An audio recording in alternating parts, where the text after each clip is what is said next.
This is Fred Beck from Fred Talks Fighting, brought to you by Undisputed, available on Xbox and PlayStation. I'm joined by Joey Knight today, down at his house once again. Joey, it's good to see you again. I'm sorry I'm a little bit late.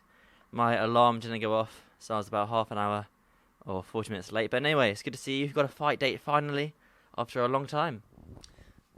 Your alarm that didn't go off, yeah? I rung this man at 11:15. 11:15. Do you know what I've done in a day by 11:15? Tell me. 4 pints, 3 prostitutes, couple of takeaways. Probably got in a fight at Sainsbury's local in your village. Do you know what I mean? I've achieved stuff by 11:15 and you haven't even got out of bed. And if it wasn't for the fact that you had just come back from Miami and you finally got your hair cut, I'd have just said, do you know what, Fred? Go and yourself. You've got big time, you're sleeping past your appointments, and it's not on. But seeing as I like you, I allowed you to come round. It's alright, you know. It's alright. I was like, okay. When Joey was like, well, I have just kind of stopped my session. I wasn't going to get an Uber because Uber's quite expensive. And he's like, but I've just stopped my session. I'm like, oh, sugar. Yeah, I have to get an Uber then. But anyway, you finally got an opponent after so long. Andy Howson, former four-time world champion, five-time world champion kickboxer. Have you heard of him before he was scheduled as your opponent? Yeah. Joe my coach Joe Miles had heard of him more than I had, because obviously I'm not really into kickboxing, MMA, anything like that. But yeah, I knew he was. Like, obviously he is Andy. He's more known as Andy Badco, isn't he? Like, rather than Andy Howson, because Badco's the company, the brand, the gym, whatever it is. And obviously Liam is his. You know that Liam Badco, Liam Harrison. I think that's his brother or his cousin. His family to him. So obviously Liam's a big name at the minute and whatever. He's got like 1 million followers and whatnot. And I knew that Andy was the brother. And yeah, then it was just like, I think he was the 7th opponent that I said yes to. Mm-hmm. So that's mad, isn't it? 7. Like, one for every day of the week. There you go, twice on Sundays. But yeah, I said yes to in between the Cray Cray fight in September and now. I've said yes to seven names, and Andy is the first. God willing, touch wood, that will, make it to the ring. Have you got a plan, like a structure this year? You fight Andy, then you fight someone else, then you fight for the title. Is there sort of like a 3 or 4 step plan?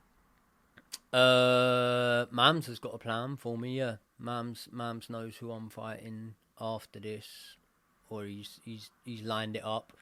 That person will fight me. He'll want it. He'll think he's a level above me or whatever. But yeah, people. I've got the ace trump up my sleeve at the minute, because it's like people don't expect a lot of me now. They think that I'm shit because I lost by a point to little Cray Cray. You know what I mean? Loads of different factors that I could play on and I could go into and whatever. And I'm not on about, I had a bad night's sleep the night before, or I was up all night wanking, or something like that. Do you know what I mean? Like, you know yourself off camera, serious factors I could go into for that, but I don't complain about it. It is what it is. I lost to Cray Cray, fair decision. I thought he won the first 3 rounds. I won the last 2 rounds. 4th was quite tight, but I still won it. 5th was a wide round. He beat me by a point on the scorecards. And then obviously, look, in the final, I mean, he beat Eubank by more than a point, didn't he? That was what was that, a 5-round fight? That was 4-1 to Cray Cray. I scored it. Do you know what I mean? Obviously, Eubank had beaten before that, so I'm not, no disrespect to Eubank, but what I'm saying is, you go online, if you look under anything that gets posted of me online, it's just like, oh, Joey's shit, Joey's old, Joey's a prick, Joey this, Joey whatever. And them same accounts that are messaging me saying like, yeah, you're a fraud, whatever. You know they come as message requests. Yeah. You just scroll up on them and they're texting me like, "My goat, you're the man. Congrats on the win, goat," and stuff like this. And then it's like 2 seconds later, or you take one defeat. You don't come out and make excuses and whatever, and then you're shit. So I'm in a good position because now people are underestimating me. Probably. You the underdog for this fight? Don't know. See what the bookmakers open up with. Obviously, in fighting experience, you know, people can go, "Oh well, you know, it's kickboxing and not boxing that his 5 world titles have come in, and his over 100 fights, over 100 and probably 50, 60 fights if you include amateurs as well before he turned professional." But it's still getting in the ring and going in with high level operators. And like, I've sparred. One of my main sparring partners was a guy for the Baby Hulk fight. Was a guy off of Cage Warriors. So he's an MMA guy. Obviously, I was sparring him in boxing, but because he was a stylistic matchup, maybe it's Baby Hulk in terms of finally finding someone that was shorter than me, big puncher and whatnot. I was sparring him, and mate, like, you wouldn't know that he weren't a boxer. Like, I feel like kickboxing is nothing like wrestling. So if you're like I don't mean it, no offense, but say like Dillon Danis, like we all see his footage, like he's shit of his hands. You know what I mean? He was like a wrestler, jiu-jitsu type guy or whatever. If you're a kickboxer, you're good with your hands. You know what I mean? So he's had a lot more experience than me. Obviously, I'm younger than him. Done it on a, you know, more consistent basis recently. So, fuck knows. I might be a favourite. I might not be a favourite. It's not gonna change the outcome, is it? I was even money against Most Wanted. I think I was a bookmaker's underdog against Baby Hulk. You actually were even money against Most Wanted? Yeah. Really? Blimey. Those are DAZN betting odds. It weren't DAZN. Someone backed me on something else. I remember I don't like people putting bets on me. I'm like, nah, because I'm superstitious and whatnot. So I'm like, nah, don't put no bets on me. I remember my brother rang me up the day I fought, or the day I'd just weighed in for Baby Hulk, and he went, you know, you're even money on this. You know you're not the favourite. And I was like, yeah. He went, I might stick 500 quid on you. And I went, don't do that. I said, don't do that. I said, and he went, why? You're not confident? And I said, it's not about being confident. I said, it's just tempting fate, isn't it? Like, whatever, like, just be happy for me to get a win if I can go out there and win, whatever. And he went, oh, all right. He went, you're 4-1 for the knockout. I went, well, if you're going to put it anywhere, put it on that. And did he? I don't know. We still asked. Wow, 4-1 of 500 quid on a knockout. I don't know whether he did or didn't. Well, I'm sure you would have heard. If he did, he owes me a drink. Yeah, I'm sure if he did, he would have heard any of those odds. What are your thoughts on the upcoming card this month? Are you going to be there in Manchester for KSI Dillon Danis? No, it's 2 weeks before my fight, isn't it? So, nah, no socialising. I ain't been doing nothing, to be fair. Like, I think the last time I had a drink was like January or something like that. Until after this fight in Leeds. Oh yeah, I'll get smashed. No, it's not in Leeds, in Derby. In Derby. So how you were for the last fight you had? Where was it? In Newcastle. Yeah. Will be in the same state as that after. Did you see me after? Well, I walked in and it's like Brian, Geordie, and Fox, and then your mum and your dad, like all sitting in like a big circle. Yes. And they were all drinking, and then like I just went upstairs to edit the videos. Yeah. Well, I was in that bar, and they were saying they were closing at midnight, and I was like, look, just stay open. We'll buy fucking loads, like we'll make you loads of money, whatever. And it's got to like 2, and they were like, look, we got to do last orders. They stayed open over 2 hours. That's nice of them. Oh no. So it got to like 2, and they've gone, right, we've got to do last orders. So I'm like, alright. So it's me, Joe, and Alf still sat there. Who's Alf? Alf, you know, my blonde mate, who's like a bit of a unit, always in my corner. You've met Alf? Maybe. You've met Alf, yeah. He was in Nashville. He's always in the corner. The other one with a blonde with like a bit of a beard. Oh, okay, yeah, I remember now, yeah. Yeah, and it was like me, Joe, Alf, and then Fox. Mm-hmm. I don't know why, because I like Fox. Fox is a legend, but like Fox, it was like Fox as well. I think we were like last men standing. Yeah. Anyway, it got to like last orders. I don't think Fox drinks, but me, Alf, and Joe were drinking, and they were like, "Look, last orders." I was like, "That's fine. Can I get 9 pints of Peroni, please?" So I've got like I feel like 3 more pints each. So I'm like, they can't kick us out, and I'll take you out to my room if not. So I'm like sat there. And then all I could, like, I don't know, time was flying. We were Wait, like, who paid the tab? Me, probably. I don't How know. much do you reckon it was? Like 500 or something?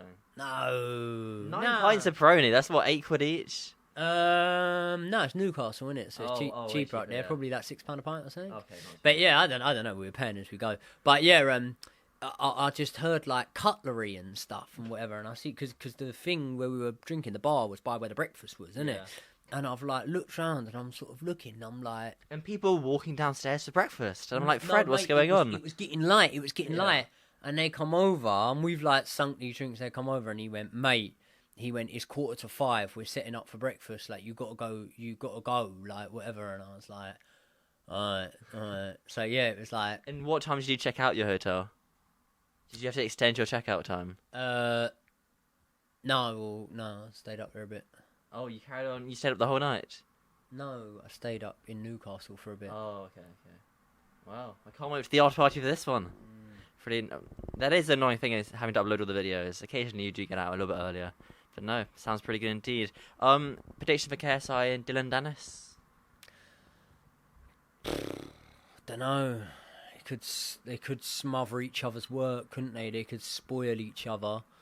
But you'd imagine KSI. I think KSI probably stop him, to be honest. Logan didn't manage to stop him, did he? Don't know. I think KSI probably stop him, to be honest. Like you hear Idris Virgo talking about KSI, and like saying when they sparred and that, and saying like, obviously I know we know this from the Tommy Fury fight, but with the Tommy Fury fight, it was very what's the word, like hard watch. Yeah, it was more a case of KSI stifling Tommy and nullifying the things that he done, and it was scrappy. Whereas, like, I feel like against Tommy Fury, because it was such a big step up in level, it's like, by any means necessary. Do that. Fine. The Misfits fans won't hold it against you. You know what I mean? Mm-hmm. But I feel like with this one, he'll feel the pressure to deliver, because I feel like the Misfits fans will want to see something big from KSI. So, but you got some good fights on that card, didn't you? Who? Oh yeah, Fox and Walid. Yes. Who wins this? Fox, by devastating knockout. Really? Yeah, literally.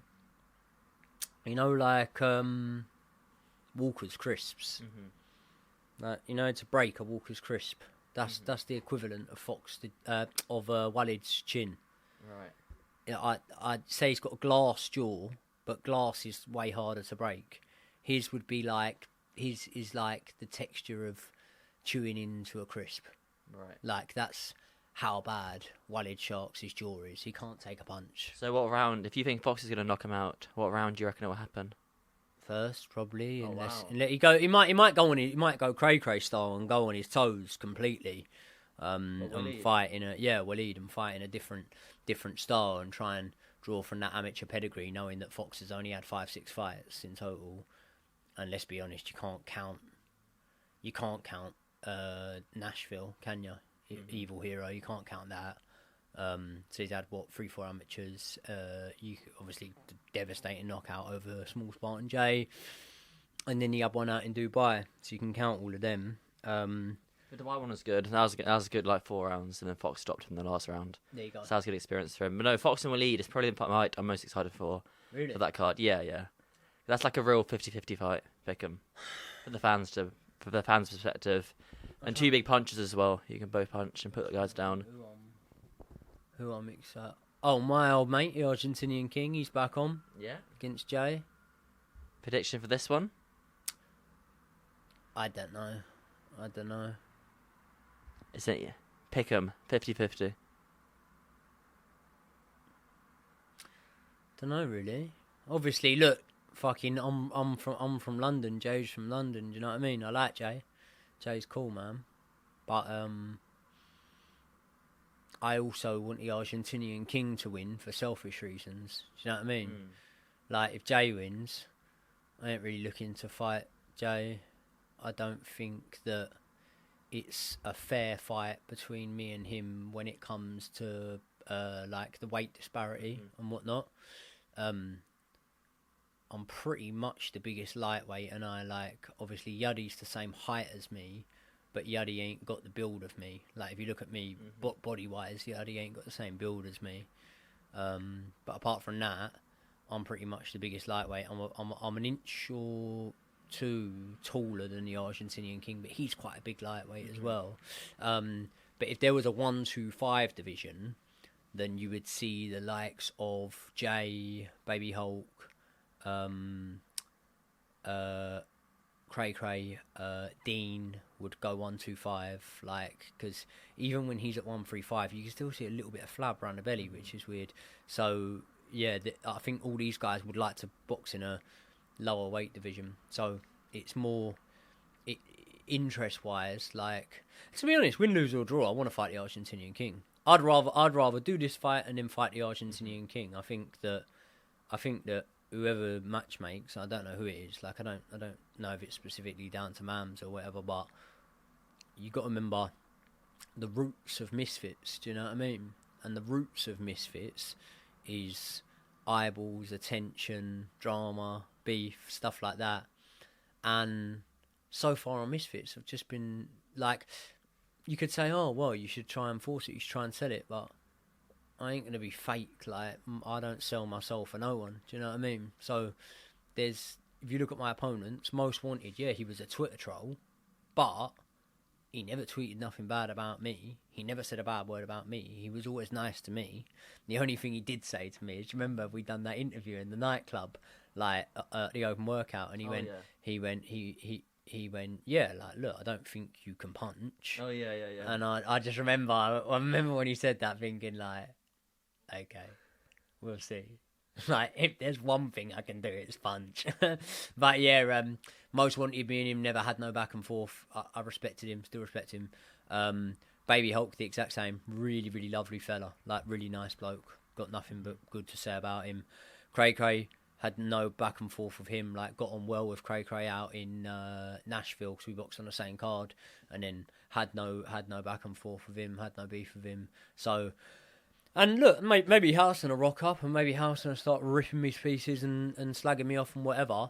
But at the same time, I just think that me and him would probably be alright too. Like, I can't see anything boiling over too much, because he's so what's the word? Like, he's a veteran of the game. Do you know what I mean? He knows what he's doing, and he knows that there's no point using any sort of significant energy or anything like that and whatnot. So I'll reciprocate what I'm given. Whereas, like, there are fights there, like me and the Argentinian King, which is a genuine beef. You know what I mean? Like, you can imagine a press conference for that would be a fucking good one. We have got Needle, we have got history, we have gone back and forth and whatnot, and I would like to get the opportunity to not only fight him but just terrorise him at the presses and that as well, to take the piss out of him. I'd imagine when I interview the Argentinian King next week. Yes, next week, not long. When the first time I interviewed him, he just went. I was like, "So how are you?" And he just went off on the microphone. And I imagine the next time I interview in Manchester will be exactly the same. I'm going to smash your boy Joey Nye in one round, man. These guys are easy for me. Yeah. Didn't find Pully too easy, did he? Okay, no. Well, Pully fought on the Miami card against APAP, and he's going to be fighting Adam Saleh. Who wins out of Pully and Adam? Pully? Adam Saleh shit. Pully a win, and then he'll have the trilogy with Dean the Great. Dean the Great, the great man who had 2 fights with Walid, and will then go on and have 3 fights with Pully. How does the trilogy of Pully and Dean go? Not bothered, who cares? I like Pully. Pully's one of the most improved in the scene. Really like Pully. Very cool guy. Really nice. But as for Dean, you know yourself. I know you can't give your opinion, but you've been there, you've seen it live. I called it a long time before, like, people started to realise it. And then now I think that people are starting to realise it, but he's shot to pieces.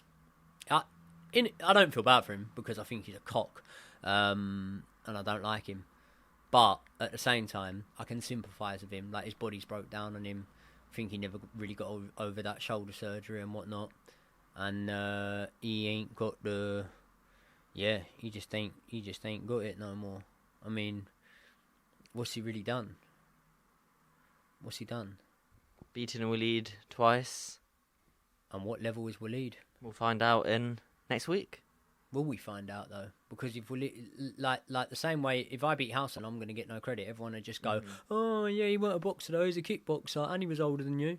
Do you know what I mean? So if Walid beats Fox, then I don't think he'll get much credit because everyone will go, "Oh well, you were massively over-experienced in comparison to him." So what I'm saying is, if Dean went out there and beat Yuddy, if Dean fought Yuddy, cray, me, give him all respect. I'd give him all respect. But remember, epic fights doesn't make you a great fighter. Yeah? Some of the best fights I've ever watched in my life were for British titles. Callum Smith against Joshua Buatsi the other night wasn't for a world title. One of the best fights I've ever watched. Yeah? It wasn't for a world title. Fights when both men go down is not necessarily... It's epic. It catapults you into... a newfound sort of stardom and whatnot, and that's what that fight with Walid did for him. But for me, they were two sort of average guys fighting. I don't put either of them in the top 5 in a division. I don't put either Walid or Dean in the top 5 lightweights in the influencer scene. Put them in the top 10 probably, but not in the top 5. And just one last thing before I let you go. Will True Geordie be commentating your fight? I don't know if he'll be commentating, but he should be there, hopefully. You should commentate. Let him have his commentary redemption arc on Misfits. I mean, I don't know if you'd call it a redemption arc. I don't think that Brian's that bothered about whether he, whether he commentates or not. So it wouldn't be a redemption arc for him. How is he, Brian? He's alright. Yeah. He's really good. Yeah, better than ever. Yeah. When are you going off to Riyadh season again? Are you guys going to do like a Conor Benn Eubank stream? Is that the plan, I guess? Yeah. We done the last one. The last stream was from London. In an office that the Riyadh season guys. How come you didn't have the stadium backdrop like you guys always do? Well, because we're normally out there for it, but we didn't go out there. For this. That's why. Okay, I thought you guys flew out for it. No. We did. That's why you did office. Okay. We didn't fly out for this because it does look amazing when you guys get your whole studio and the background is the stadium. Like that looks insane. Well, when you do that, you're in a box, like hospitality boxes and stuff, and they change it into a studio for you and whatnot. So you're normally doing it from, is it Al Hilal's ground or Al Nasir's ground? I can't remember what one, but it's a Saudi Pro League club's ground. And I think it's got it's sort of similar size to the O2 Arena. I think it's got a capacity of between like 18 and 20,000. But that last card that obviously had the Bivol Better Be Every match and Parker against Bacoli, that card was it was in a 2,000 seater stadium, something like that. They had to downsize the stadium, not because of lack of demand, but because they're actually refurbishing the main stadium that they normally do it from, because they've got big plans for that. So they're adding more seats and whatnot, because obviously the fans are starting to travel over to Saudi to watch these events and stuff like that. So because they're building on the stadium, they had to downsize, and that meant that there wasn't really like the hospitality boxes and that we broadcast from. You got to remember, you only see 5 people on camera. Our teams, you can add another 10 onto that for our team. Do you know what I mean? So it's like 15 people or whatever travelling out there. It's quite a difference. So we done this one from the studio in London. I'm sure we do the next one, the Conor Benn one from the stadium. Who wins, Conor and Eubank? I want Eubank to win. Who do you want to win? Who do I want to win? Eubank, yeah. I think Eubank's done a good job in selling selling the fight. It's weird. Eubanks, you were talking about redemption arcs. Eubanks had one of them, Yeah. but just in terms of like the general public, because I didn't really used to like Eubank. And then I actually used to. I sparred about 3 times with his brother, Which one? Nathaniel. Nathaniel Eubank. Yeah, he's his not step brother. What do you call it? Cousin? No, Half brother? half brother. Yeah. Same dad, different mum. Mm-hmm. So Nathaniel was I think maybe Chris Eubank Senior's first son or something like that. He looks the spitting image of him. Like he looks more like Eubank Senior than Eubank Junior does, Nathaniel. But yeah, he was a pro at the time. This was like lockdown. I was sparring with him. And yeah, I like the Eubanks, yeah. But since his brother passed away, and I think like many of the public have seen different sides to Chris Eubank Jr., and I think that's endeared them to him quite a lot. So now it's like he's gone from the villain to the hero of the piece. I want him to win. And also, I also like Harlem Eubank. He gave me my first ever interview. All those years ago, and he turned out to be a really, really good fighter as well. He said, I never sparred Harlem. I was going to say, actually, that'd be good sparring. No, I get my ears boxed off. But no, I've been getting, I won't say names and whatnot, but I've been getting good pro sparring in, like good professional level sparring in. I'm talking 3-4 time ABA national champions that have then turned over. One of them's boxing at the O2 on Saturday night, and I've been getting good sparring in with them. Very competitive sparring, very good sparring. Nice. So, yeah. Up here, for me, I feel like I hold the trump card, because I'm like, okay, cool. These guys think I'm a one-dimensional fighter, but we'll see. I think I still think I beat everyone in the lightweight division. I think I stop Little Cray Cray if we fight again. I don't think that fight will ever happen again. I put my name in the hat to fight him on the KSI card when Dean obviously shit himself, pulled out of another injury or whatnot. But for whatever reason, I don't know whether he's offered the fight or not. But I put my name in the hat for that. Yeah, I can't see many of the lightweights wanting to have it with me. You know what I mean? We'll see. We know how these divisions, people come in and out of them the whole time. It'll probably be a completely different division at the end of the year than it is now. He needs to get moved around so much. So we'll see. But yeah, Joey Knight. Listen, I said 7 name. I said he was the 7th name. Yeah. Believe me, you know all 6 of them. Mm-hmm. As in, like, I'm not saying I've told you, but you know all 6 of them. Right. So 6 people, and I'm not going to do this here because it's cringy and it is what it is. But yeah, 6 fighters that you know all of them have had the opportunity. Obviously, you know about Dean. He bottled it, got offered the fight and didn't take it. But yeah, apart from him, 5 more have been offered the fight and said no. So many of which have been calling me out. Do you know what I mean? Done a face-off with Dave Fogarty for Misfits. What happened to that? Oh yeah, you did, didn't you? Yeah, what happened to that? What happened?